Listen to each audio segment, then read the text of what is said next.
Apa sliramu saguh ngimbangi katresnan? Nyatanipun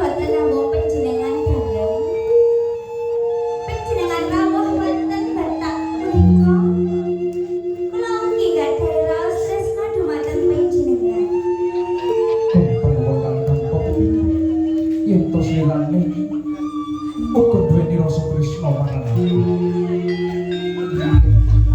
Nyedak pun kelawan kakak. Apa ya? Jadi ya rada pipinane yo. Apa aja cak-cak ngono yo. Ada.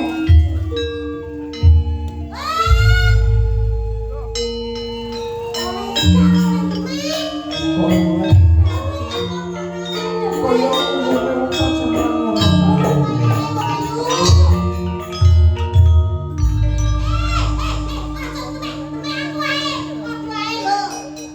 Oh, sampeyan iki wis tuwek kok ya, Dik. Gatel wae. Alah, lah sampeyan ki yo ngono. Isi-isine wong belakang.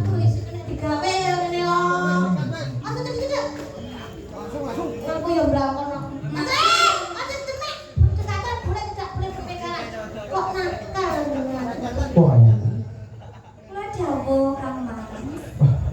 Pasuyangmu kadya. Banyu telogo kang kena soroting rembulan katon mencorot derajat. Penjenengan semanten ugi Kang Mas. Pasuryanipun penjenengan menika bagus sanget. Tansah ngidap-ngidapi. Nggonku ora bakal kendhat yen baku ngalembana sliramu. Aku tresna kowe wong ayu.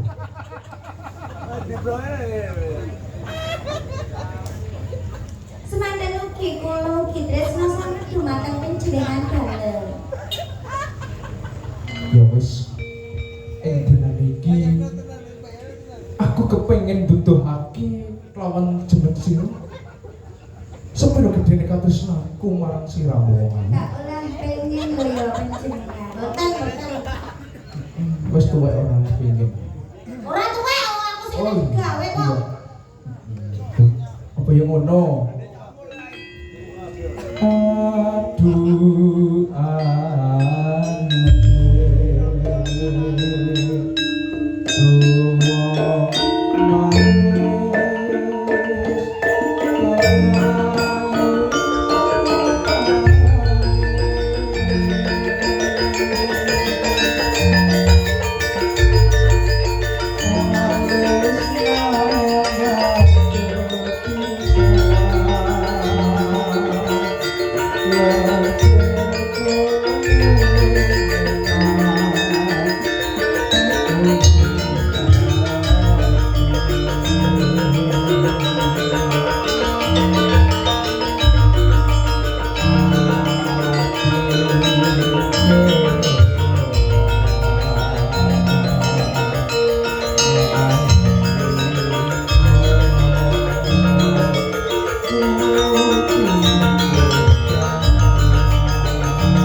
bisa ditaketan marang anakku.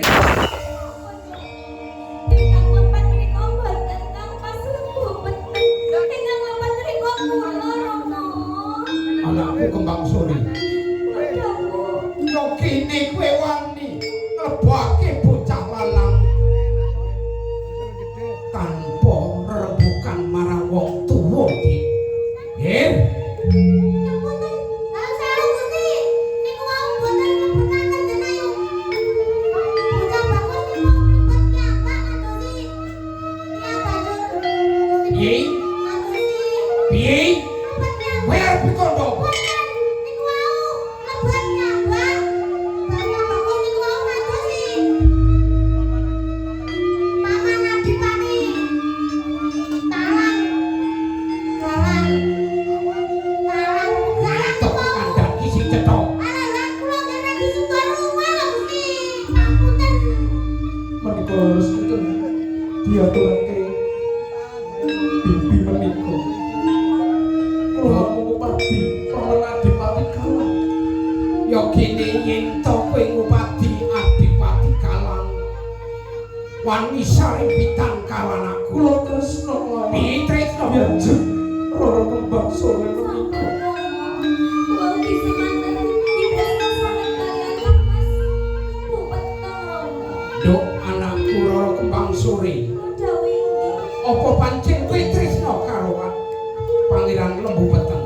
Kula tresna sanget dumateng Kang Mas Bupeten Rama. Anakku Rara Kembang Suri. Dawuh. Yen to pancen sira tresna marang Pangeran Lembu Peteng, wong tuwa malilahi. Pangeran izin kula paman Adipati. Senaga kowe tresna karo anakku Rara Kembang Suri. Kula tresna sanget dhateng Dyajeng Kembang Suri. Sira tresna marang anakku Rara Kembang Suri. Wong tuwa malilahi nggonmu. Tresna antresnani marang anakku. Kumpul ingkang ampurane ning ana saranane. Aku njaluk sirahe Prabu Brawijaya. Paman Adipati. Yen to panjenengan ngersake sirahe Kanjeng Rama Brawijaya. Nyawa kula ingkang dados tatainipun. Pangeran Lembu Peteng injih. Kula tresna sanget kelawan Rara Kembang Suri. Awit ingin menapa? Ingkang dados saran-sarananing sirah Kanjeng Rama Brawijaya. Dadi kowe arep wani karo wong tuwa. Boten ateges kula wacahe karo panjenengan. Lembu Peteng injih kowe rong kupat lempuyangmu arepe nantang karo wong tuwa. Yo, ento pancen karepmu kaya ngono, yo tak latih. Bajutke wonten ing pamane.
menawi sing ragane Pangeran Lembu Peteng tak buang ana kali.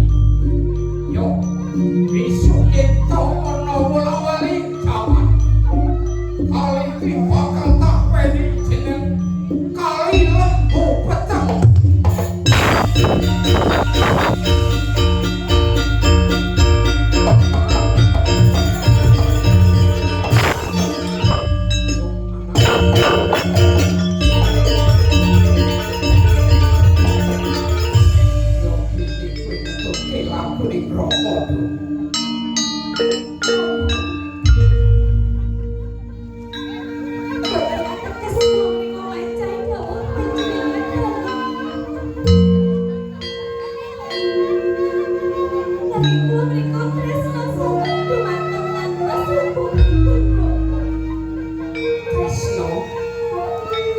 Tresno karo Pangeran Lembu Peteng. Yen to kuwi tresno marang Pangeran Lembu Peteng ora ana gunane. Jalaran Lembu Peteng wis tak pateni tak buat cemploke kali.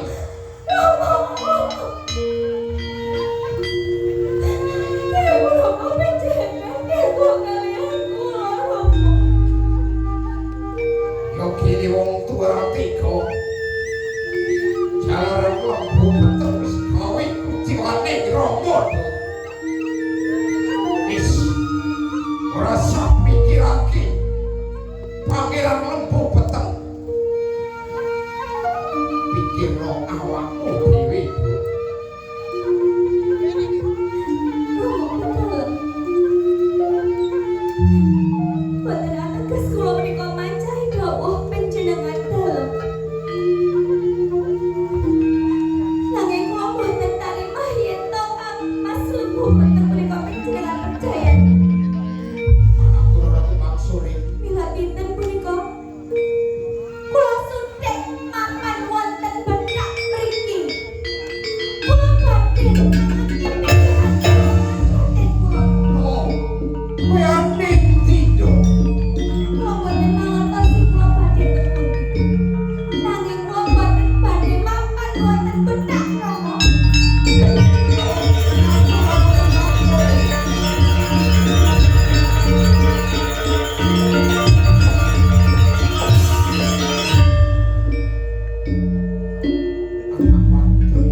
Aku tresno marang kowe anakku Roro Kembang Suri.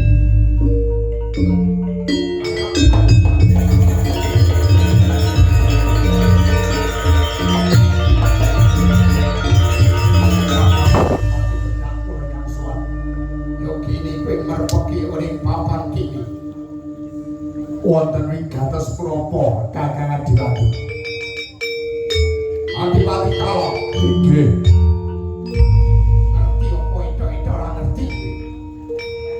Estunipun boten ngertos wonten napa panjenengan wonten ing papan ngriki. Aku arep kandha karo kowe. Ing perkara iki perkara ati aja nganti kawiyak. Kawula praja Majapahit. Panjenengan pun kuatos. Panjenengan percados kaya Adipati Kalang. Adipati Kalang sejatine kumapan ana ing kene. Ngarep aku poncokoro karo Pangeran Lembu Peteng ing dinane iki. Pangeran Lembu Peteng wis mati saka tanganku. Malah ragane tak buang ning kali. Ing tenang. Perkara iki aja nganti kawiyak karo Majapahit. Panjenengan percados kalian kula Kakang Adiwati. Kula pun Adiwati Kalang boten badhe matur teng sapa kemawon. Awit menika adi panjenengan dal. Adipati Kalang, aku matur nuwun marang sira.